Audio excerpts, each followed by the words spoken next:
moving home to Cumbria, and then I had to come back for 2 weeks. And I thought I'd be like Mr. Relaxed, but there are several people here who know that I've not been Mr. Relaxed, except inflation. But I'm thinking a lot about what I wanted to say, and that, you know, it's 30 years I've been a professional supporter of activists and an activist. And so you start thinking, don't you, and, you know, not getting too inflated like Mr. Brown and Mr. Blair about the word legacy. It's already been mentioned. But all I could think of really was this little completed apostrophe loyalty card. It's only a free cup of coffee. Believe you me, I've invested bloody millions. So for those of you who like to go there occasionally rather than virtually every other day like I do, please form an orderly queue at the end of this event. So the next thing I thought is, what on earth do I speak? And then I speak about, and then I was doing some photocopying on Tim and Kate's floor, and I opened the photocopy and I found this. And I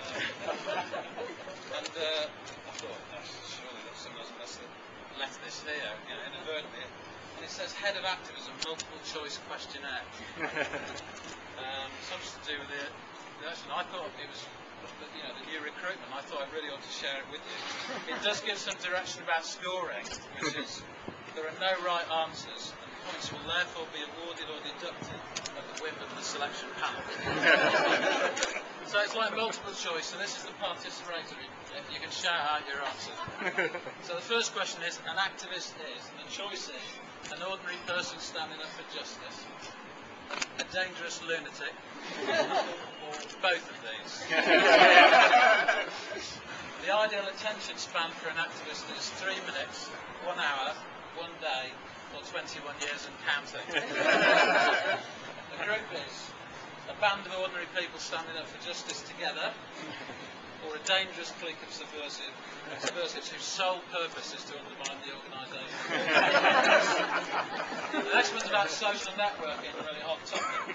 It's either a powerful online web-based technique for wasting precious time, or the single reason why that cheapskate Obama robbed McCain of the US presidency, or it's going down the pub with country coordinators after their steering committee. Engagement is a time wasters charter, a fuzzy logic system understood only by obscure mathematical geniuses, or it's a complicated way of describing how lots of people get interested, fewer commit to action, and only a few cough up the money. An integrated database is a bold ambition craved by all true communicators, or a Norse myth. And last but not least, the head of activism must be a mild-mannered representative of the quaint, old-fashioned world of public-facing activism, or a human dynamo who takes no prisoners in their obsessive quest to establish the total rule of the activism politburo over the entire organisation. So I'm a bit disturbed by that, I'm sure you will be, and I think you should feed in your comments to so adjust it just a little bit, a few tweaks here and there. But seriously, I'm really proud to work for Amnesty. I'm proud of our collective achievements. I'm proud to work for an organisation that's bold enough to break new ground in virtually every area of the organisation.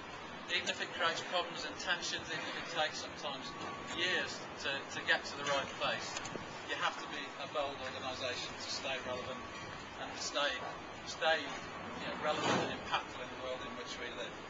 And I'm proud to work for an organisation that takes on unpopular causes and pursues them to the point where they do become, if not popular, at least causes that are supported by a majority of people.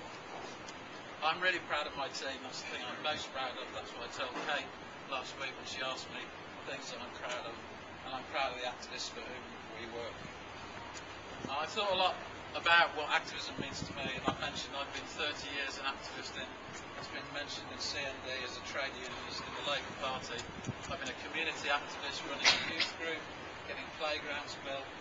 That was as a volunteer, and I did that at the same time for most of it when I was a professional supporter of activism. I've always had that foot in two camps.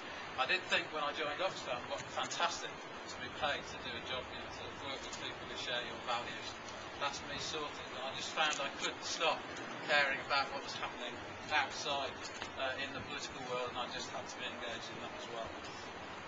I was trying to think of sort of instance in that life, in that 30 years, that kind of summed up what I wanted to say. And for some funny reason, I was talking to Andy about it when we went for coffee recently. I always come back to defeats. It's a bit sad, isn't it? Really? And then you've got a lot of defeats, believe you me, in 30 years to choose from. And the one that kept going back to mind, I was a candidate for Labour in '92, in the second safest seat in the country. And we thought we were going to win that election, and I went prepared to make my speech of, accepting my defeat gracefully, but hopefully celebrating a Labour victory. And of course that didn't happen. And it'd be no surprise to you that faced with a choice between doing the diplomatic thing and the things you have to do, and gracefully thanking the other candidates and the returning officer and the bobbies who ran the thing so well. I did all that stuff, but the rest of it was a speech of defiance directed at my own supporters who run the campaign. And then we had 2 days to get over that, to absorb what it meant, to pick yourself up, to dust yourself off, and say, okay, we've spent already 13 years, but maybe another 4 or 5 years, but we're going to carry on. And I went to the celebration party on Saturday. We're going to be celebrating the new Labour government. And the reason I think about that is because it's in defeat. It's in defeat when shared values and beliefs, when a shared history of campaigning, of success as well as failure, commitment to each other and to a cause, and a determination to keep on fighting. And I have to say, an absolute clarity that we will prevail together. That's when those things come to the floor. And Amnesty needs its core supporters, whether they're donors, members or activists, who share that kind of commitment and spirit in the service of human rights campaigning. Ordinary people standing up for justice, yes. But at the core of that core, there are extraordinary people. They're ordinary in most ways, but they are extraordinary people. We are fantastically fortunate to live in a free society. We all exercise all the freedoms and human rights we have in a zillion ways. Most of the time we don't even think about it. But the truth of the society we live in, and the truth of a society like Iran right now, or Zimbabwe, is that there are extraordinarily few people who over the long term, exercise those fundamental rights of free speech and organisation and association, who have the courage to take the message out to other people, to argue, engage, win their support, win the argument. And whilst they're doing that, and it's already been said, James, whilst they're doing that, what they do is rebuild the freedoms that we have in this country every time they do it. And that's what I think activism is.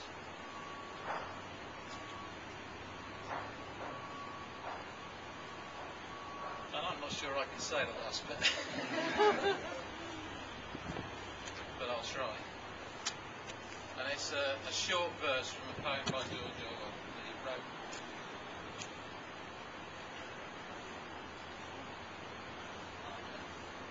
that he wrote. In the Spanish Civil War. It's about an Italian soldier. And it goes like this, big deep breath. Sorry about this, folks, but and the thing I saw in your face, no power can disinherit, no bond that ever burst, shatters the Christian spirit.